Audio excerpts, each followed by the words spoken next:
Assalamualaikum warahmatullahi wabarakatuh.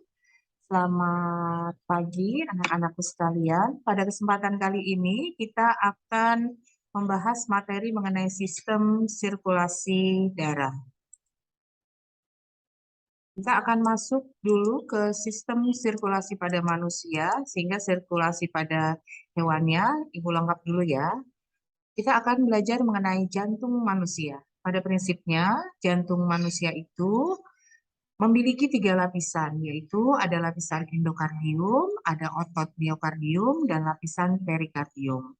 Jantung sendiri terdiri atas 4 ruangan, di mana terdiri dari 2 atrium dan 2 ventrikel, kanan dan kiri. Selanjutnya, jantung juga memiliki katup. Ada 3 katup pada jantung, yaitu katup tricuspidalis. Katup ini terletak antara atrium kanan dan ventrikel kanan. Katup bicuspidalis terletak antara atrium kiri dan ventrikel kiri. Selanjutnya yang ketiga adalah katup semilunaris. Katup semilunaris adalah katup yang berada antara ventrikel dan arteri. Sehingga katup semilunaris ada 2, yaitu terletak antara ventrikel kanan dan arteri pulmonalis, serta ventrikel kiri dan arteri besar atau yang biasa kita sebut dengan aorta. Selanjutnya ini pada PPT terlihat aliran atau sirkulasi darah pada manusia. Sirkulasi darah pada manusia kita nyebutnya sirkulasi ganda karena darah akan masuk ke jantung 2 kali. Ada yang disebut dengan peredaran darah kecil, ada yang disebut dengan peredaran darah besar. Peredaran darah kecil adalah ketika darah dari jantung ke paru-paru, lalu balik lagi ke jantung. Sedangkan peredaran darah besar adalah ketika darah dari jantung ke seluruh tubuh, lalu balik lagi ke jantung. Nah, sebetulnya aliran darah itu bagaimana sih? Yuk kita belajar. Kita akan urutkan dari nomor-nomor yang ada pada gambar. Nomor 1 ini adalah ruang jantung yang kita sebut dengan ventrikel kanan. Darah dari ventrikel kanan akan masuk ke pembuluh darah yang bernama arteri pulmonalis. Arteri pulmonalis akan membawa darah menuju ke paru-paru. Di paru-paru, darah akan mengalami pertukaran, yaitu melepaskan CO2 dan mengambil O2. Selanjutnya, darah kembali lagi masuk ke paru-paru melewati pembuluh darah yang bernama vena pulmonalis. Pembuluh darah ini akan membawa darah masuk ke atrium kiri. Dari atrium kiri melanjutkan perjalanan ke ventrikel kanan. Ya, ada katup di sini namanya katup bicuspidalis. Dari ventrikel kiri selanjutnya darah akan masuk ke pembuluh besar yang kita sebut dengan aorta. Dari aorta, darah akan menyebar ke seluruh tubuh bagian atas dan tubuh bagian bawah, mengaliri tubuh bagian atas dan tubuh bagian bawah, memberikan oksigen kepada sel-sel tubuh.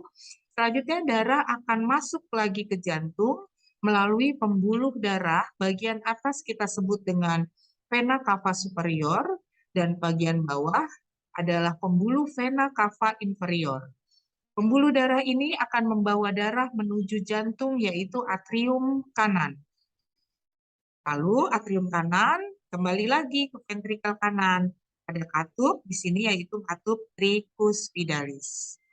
Nah, itu adalah aliran darah pada manusia, sehingga seperti tadi sudah diterangkan, terjadi 2 kali masuknya darah ke jantung, yaitu yang kita sebut dengan peredaran darah besar dan peredaran darah kecil.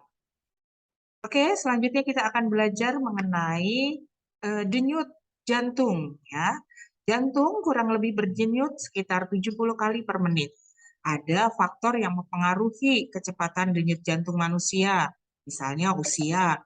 Orang yang berusia lanjut biasanya denyut jantungnya lebih lambat dibandingkan usia yang produktif. Yang kedua, berat badan. Orang-orang yang memiliki berat badan lebih akan memiliki denyut jantung lebih cepat dibandingkan yang berat badannya lebih ringan. Jenis kelamin, laki-laki lebih cepat denyut jantungnya dibandingkan dengan perempuan. Yang lain, faktor yang mempengaruhi adalah kesehatan dan aktivitas.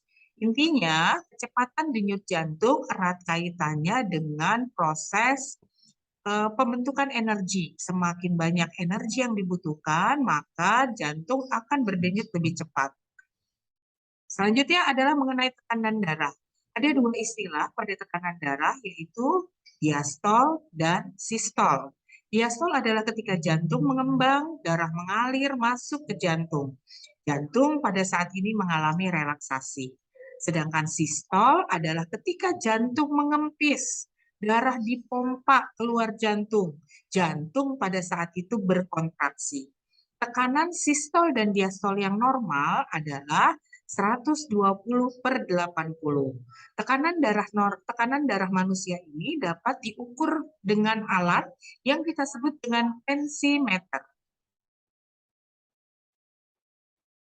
Bila tekanan darah melebihi 120/80, maka dapat dikatakan orang tersebut memiliki tekanan darah tinggi atau kita sebut dengan hipertensi.